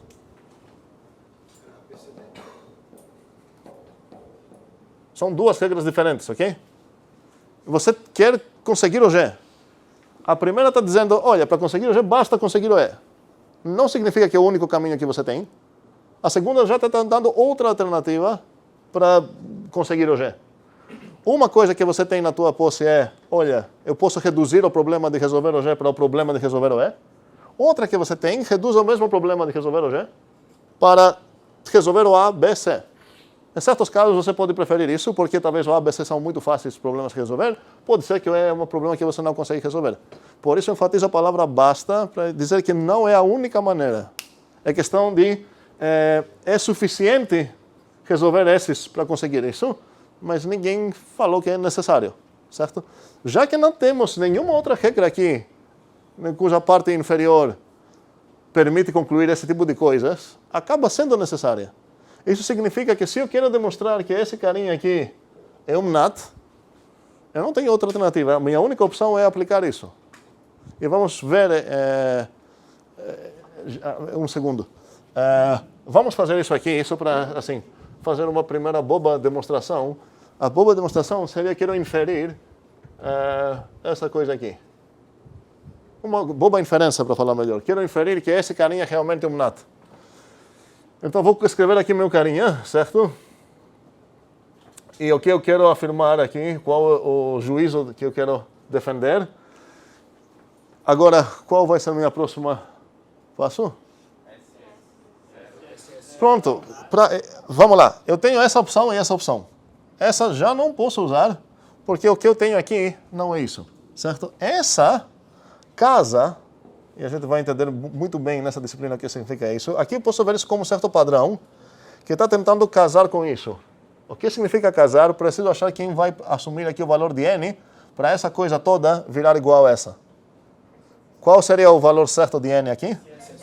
Esse, 2s, certo? Então, nesse caso, eu falo que a partir dessa regra, que é chamada SUC, eu vou reduzir esse trabalho para... Ok. Se eu parar aqui, eu tenho o direito de falar que eu demonstrei algo. O que eu demonstrei é, vou olhar nessa árvore da minha demonstração, vou ver todas as coisas que são abertas. Aberta significa que não foram assim fechadas por uma linha. Aqui a única coisa aberta é todo esse cara aqui. Eu vou falar que se alguém me dar todas essas coisas abertas, eu consigo garantir isso. Agora, essa demonstração é fraca. Por quê? Porque ela depende de alguém me dar o SS0 NAT. Mas, se eu sou mais capaz que isso, eu consigo fazer isso também. Agora, eu posso terminar aqui e sair. E o que está escrito aqui já tem uma informação importante. Qual a informação resumida aqui? Não, eu não quero falar implica, mas seria isso o que você quis dizer. Eu sei que se alguém me dar isso, eu consigo isso. Ok? Não quero falar implica, quero falar conseguir inferir, usar esse vocabulário. Sim? Professor Bachuleira, minha dúvida era justamente essa. Por que falar, sabendo que ABC posso inferir D? Inferimos. E essas, para quem estava aqui na unidade 1, correspondem em comandos na nossa linguagem e não em proposições. Por isso eu não quero falar isso em uma implicação. Essas coisas vão corresponder a comandos. No mesmo sentido que o que eu falei lá, isso corresponde a um comando. Qual comando seria isso, para quem lembra? O extrair esquerda, certo? E esse, só assim para fechar essa parêntese aqui, qual comando é isso? É o split, certo? Se eu tenho esse alvo, eu posso splitar esse em 2. Isso é para quem estava aqui na primeira unidade. A gente vai reconhecer essas coisas, não fiquem preocupados. Então, se eu parar aqui, no final das contas, eu falo, eu tenho maneira de, a partir desse dado, conseguir esse. Okay? Mas, se eu não quero parar aqui, posso fazer mais. E agora? Novamente, eu posso parar aqui, só que eu posso fazer mais. Posso fechar isso. E agora, se olhar toda essa árvore, essa não é uma árvore muito interessante. Normalmente, as árvores vão abrir assim, certo? Essa só cresceu assim. Parece um que parece, não sei falar que parece em português. Enfim, é uma árvore que parece assim. Pelo menos na Grécia tem muito em cemitério essa árvore, mas acho que aqui não vi. Enfim, não importa. Essa é uma árvore meio trivial, porque ela só cresceu sem abrir assim. É isso que eu estou querendo dizer. Agora que botei essa coisa, eu tenho o direito de falar algo muito mais legal. O que eu consegui? que esse cara é um NAT. Sem depender de nenhum dado. Porque não tem nenhuma folha aberta, como a gente fala. A única folha que tem aqui está fechada. Ok? Então, acontece aqui uma coisa muito mais diferente do que aconteceu nos inteiros na unidade 1. Até a gente demonstrou que um certo cara aqui é inteiros. Mas algo parecido a gente tinha na unidade 1 também. Por exemplo, a gente tinha que 1 mais 1 era um inteiro. E isso, para conseguir isso, a gente ia usar a informação que 1 é um inteiro, e a informação que 1 é um inteiro, e a informação aqui que o que mais precisa aqui? Que o conjunto dos inteiros é mais fechado. Não, tu tá... Quero apenas a tipagem do mais, que essa coisa era int que o int para int. Ok, agora não dá para ver nada aqui, mas enfim, não quero abrir isso porque quero realmente essa unidade ficar dependendo o menos possível da unidade 1, até nos exemplos. Alguma dúvida? Sim, Matias? Desse jeito a gente, vamos dizer assim, a gente descobriu que S0, para que isso seja natural, é suficiente que 0 seja natural. Não, isso foi antes dessa linha. Agora, com essa linha que eu botei, você pode botar um ponto final lá, a gente descobriu que esse cara é um NAT. Ok, tá. Porque não preciso saber mais disso, porque isso eu consegui resolver usando isso. Então, agora, a naturalidade, a natez do S0 não depende de nada. A gente já conseguiu que esse cara é um NAT. Fechou esse assunto, certo? Ok. Outras coisas? Isaac? Essas inferências a gente pode, porque o senhor preferiu colocar sabendo que N é um natural, tal. A gente poderia ler também como N é um natural, logo... Essas coisas aqui? Sim, todas essas linhas de inferência, quando a gente vai querer escrever um texto, correspondem a usos de como isso, logo isso. E aqui são justificativas, praticamente. Certo? Como estou justificando isso? Pela regra SUC. Essa. Certo? Faz sentido? Ok. Agora precisamos discutir um pouco por que chamamos essa coisa de recursiva, indutiva e sei lá o que é. E eu acho que temos os minutos, sim, temos, para fazer isso. Parece que tem uma coisa perigosa aqui. Porque se eu destacar a coisa que quero definir, numa certa cor, que vou usar laranja, eu quero definir o que significa NAT, certo? Quem é esse NAT aqui? A ideia é que quando eu quero definir algo, eu preciso ter um vocabulário com a pessoa que vai ler minha definição para ela entender o que está acontecendo. O exemplo que uns de vocês conhecem, que eu sempre dou, é da minha vida real no meu primeiro semestre aqui. Isso, onde eu queria dar a distinção entre objetos e proposições e pedi para objetos de objetos. E um aluno falou para mim a palavra tijolo, certo? Certo. Aí eu não sabia o que é tijolo, hoje em dia eu sei, mas progresso em português, certo? É porque eu aprendi português assim, só falando, e não tinha encontrado a necessidade essa palavra até aquele momento. Aí eu perguntei o que é tijolo, e a resposta do aluno foi... Exatamente. Tijolo é tijolo. Ué, sim. E isso cria uma dependência aqui, que para eu... Não é que o que ele está falando está certo. Tijolo é tijolo, certo? É uma tautologia, é uma trivialidade. Só que para me ajudar, ele precisaria... Isso não me ajuda, porque a explicação dele aparece a própria palavra que eu desconheço. E se a gente conversar com qualquer criança que um vocabulário parecido com o meu da época... Na verdade, com qualquer pessoa que você vai conversar, não importa qual o vocabulário que ela vai ter, se sempre te cobrar para definições, ok, mas o que significam todas essas coisas que você falou na definição? Você vai abrir mais uma profundidade lá. Não tem como definir tudo. É uma coisa que precisamos entender, como nas proposições não tem como demonstrar tudo e a gente precisa aceitar certas coisas como axiomas. No mundo de definições, precisamos aceitar certas noções como primitivas, que a gente não vai definir essas coisas. O tijolo não é uma dessas, ok? Mas, aqui parece que tem uma situação meio parecida de tijolo, porque no final das contas, eu quero explicar para alguém o que é NAT, e eu começo falando aqui coisas, ele entende, acompanha, vamos dizer que ele sabe tudo isso, mas nesse momento eu estou falando NAT de novo. Ok? E parece então que tem um certo problema, possivelmente uma tijolada que pode acontecer. E um segundo, essa é a coisa mais gritante de problema recursivo, porque imaginem que ele usou, sei lá, uma outra palavra. Tijolo é um tipo de bloco que faz algo, blá blá. E se eu perguntar o que é um bloco, talvez poderia falar, bloco é um certo tipo de algo, e esse algo é um certo tipo de tijolo. Aqui já também cai na mesma coisa. O loop infinito aqui tem um tamanho 1, 2, 3, a repetição que eu tenho lá, mas também não vou conseguir nada, certo? Entender nada. Entendemos essa parte? Ok, então aqui parece que estou definindo o que significa NAT em termos do próprio NAT. E mesmo assim é meio entendível que isso funciona, entre aspas, e meio óbvio que isso não funciona. A gente vai entender bastante nessa disciplina algo sobre isso, mas a gente vai entender isso muito mais em FC2 para destacar quais são as definições recursivas que realmente têm o direito de falar que definiam algo e aquelas que não. Porque se eu consultar vocês sobre essa definição aqui e essa, todos vão falar que essa compilou na cabeça de vocês e essa não. Imagino, espero que sim. Mas se eu perguntar, ok, por quê? Essa é uma pergunta, esse porquê a gente vai responder em FC2, mas aqui, um segundo, eu queria abordar essa parte das definições recursivas, mais na parte das próprias funções recursivas. A gente vai definir funções e a gente vai ver que, na verdade, esse exemplo eu quero dar desde já. E vocês podem adaptar esse exemplo para ficar aplicável aqui nessa definição de naturais. Eu vou apagar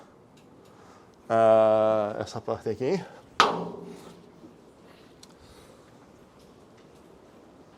Eu poderia escrever, espero que essa definição é bem conhecida por todos vocês. Vamos ver uma primeira definição. Sempre que vamos definir coisas nessa disciplina, eu vou exigir demais isso. A gente vai começar escrevendo o tipo da coisa que queremos definir. Quero definir uma coisa chamada fact, e essa coisa vai ser de NAT para NAT, ok? E a maneira para definir isso, eu vou escrever assim: fact 0 é igual sucessor de 0, fact de sucessor de algum n é igual a, alguém tem alguma ideia? Sucessor de n, vezes fact de n. Umas observações. Um segundo. Por que não tenho chances de essa coisa compilar? Qual o problema? Deve ser óbvio? Não declarou, hein? Como? Não declarou. Não, o n, esse n aqui? O n, a partir do fato que esse é NAT, eu sei que esse n vai ser um NAT. Aqui, praticamente, estou dando duas equações. Estou contando para todas as possibilidades do meu argumento. Meu argumento ou vai ser um 0, ou vai ser sucessor de alguém. E esse alguém decidi chamar de n. Nessa parte estou de boas. Ian? Nem multiplicação, nem... certo, não. Certo. Isso, nem multiplicação, nem multiplicação. Ok, sim. Mas se eu tivesse definido essas coisas, essa coisa ia compilar. A parte que eu quero destacar aqui é sobre a recursão que eu estou fazendo. No final das contas, o tijolo real seria o quê? Vamos ver o que tem na parte esquerda aqui. Aqui nem tem nada recursivo, certo? Mas na parte esquerda apareceu o fact 0. E eu teria um grande problema se aqui aparecer fact 0 também. Na parte esquerda aqui, eu posso ver que essa equação que eu estou escrevendo aqui não está definindo o próprio factorial, está definindo o que seria o factorial de sucessor de n. Se no lado direito tivesse aparecido fact de sucessor de n, eu teria um problema, teria tijolo, tijolo. Mas aqui na parte esquerda tenho tijolo, aqui na parte direita tenho bloco, vamos ver, e por enquanto não tenho algo que vai me mandar de volta para cá. A ideia é, então, que aqui não vou considerar essa linha que ela está definindo o que significa fact. As três coisas definam realmente esse fact aqui, mas a segunda linha está dizendo o que significa fact de sucessor de n. E o que significa, se eu procurar nessa parte direita, fact de sucessor de n, eu não vou encontrar, não tem alguma coisa para cair. Informalmente, estamos dizendo que o argumento recursivo aqui, nessa chamada recursiva que tem algo que diminuiu, e essa diminuição vai sempre, em algum momento, cair numa base, como a gente fala. Tudo isso é coisas que a gente vai estudar com mais calma nas próximas aulas. Tem umas dúvidas e eu quero roubar 2 minutos para essas dúvidas, Isaac. Se ficar uma coisa longa, eu vou decidir para deixar para a próxima, mas pode falar, sim. Era um pouco assim ainda daquela árvore. Ah, sim? Não tinha nada, certo? Como? Sim. E do nada eu já consigo. Se eu ler essa coisa de cima para baixo, seria... A partir do nada, eu já sei que o zero é um nat. E agora, a partir disso, usando o sucessor aqui, eu já sei que o sucessor de zero é um nat, blá, blá, blá, blá, até fechar, sim? Aí eu perguntei se isso seria quando a gente executava o comando como tal coisa, então logo... Sim, nesse caso, ok, tu está escrevendo como vou escrever o como. Não tenho como, certo? Aí você poderia falar temos zero nat, e aqui a justificativa novamente vai ser essa. Porque fica muito mais natural escrever temos isso do que como nada, já temos isso, certo? Então, para evitar essa coisa bizarra, temos, ou já sabemos, ou pelo isso, sabemos isso, resolveu essa coisa. Sim. Professor, a gente estabeleceu que dá para usar essas linhas de inferência para saber que uma coisa é suficiente para outra. Mas e se a gente quiser alguma coisa que seja necessária e suficiente para outra? Aqui, por exemplo, já sabemos que... Nesse caso é porque a gente está no contexto de uma definição e quando a gente tem uma definição, suponho que não dá para você pegar uma coisa que esteja fora da definição não e que, dizer que está lá dentro. um segundo, não é questão de definição, é que de todas as regras que temos apenas uma que casa com nossa coisinha. Então, isso já significa que se tem como fazer, é necessário fazer assim. Certo? Faz sentido? Mas e se a gente não estiver trabalhando necessariamente com naturais? Por exemplo, vou dar um exemplo. Você quer demonstrar isso? P e Q, certo? Você pode pensar, ok, uma maneira seria essa. Usando qual regra? A regra de split. Sim, o split, que o nome dele seria a introdução disso, mas isso não importa. Mas, talvez, e com certeza isso não é a única maneira de escrever isso, talvez você poderia ter aqui um certo R, que implica, sei lá, o P e Q, certo? E também o R, e a partir disso conseguir isso. Então aqui você está numa situação que não é garantido que só uma regra é aplicável, porque olhando nisso, já te dei um exemplo aqui de 2 regras que poderiam ser aplicáveis. Faz sentido? Mas quando tem apenas uma, se tem como demonstrar, é garantia. Isso é bastante importante quando você procura proof search para achar uma certa demonstração. A minha dúvida é mais sobre como representar isso na linguagem mesmo, ao invés de deixar só tipo P e Q sobre P e Q. Não, entendi. Não, aqui só tem essa maneira e essa maneira só para inferir coisas. Não, e isso não faria sentido ter aqui, pelo mesmo motivo que você imagina, espero, e vamos encerrar, desculpa por as perguntas, porque não quero roubar mais minutos, eu vou fazer só o clique. Não faria sentido também as demonstrações, cuidado, nas demonstrações seria, podemos inferir isso e, by the way, essa é a única maneira de inferir isso.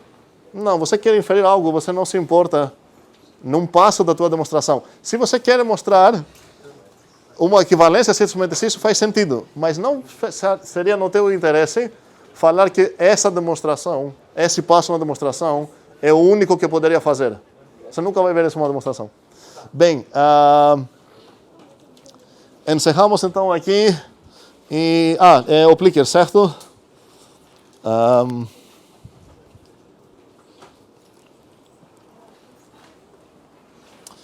O Plicker não tem resposta certa, é um survey. E a resposta é sobre o NNG. A pergunta é sobre o NNG.